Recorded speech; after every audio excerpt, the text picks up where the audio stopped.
So today I'm going through the EDEXCEL GCSE Mathematics Paper 1 Higher for November 2000.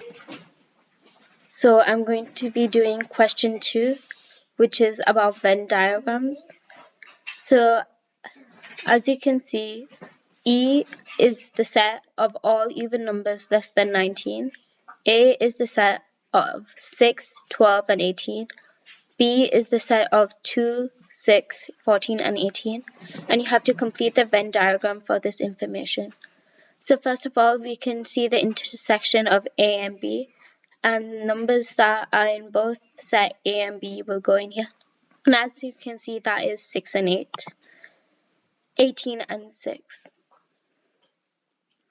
So then we can fill in the rest of A and the rest of B. So here we can write 12, and here we would write 2 and 14. But as we can see, there are all the even numbers less than 19 aren't included, so those will include all of these. 0 is in brackets because you could include it, but you don't have to. And then we have to see which ones we've already used, and I've crossed them off. And the remaining I would write outside the two circles but inside the box.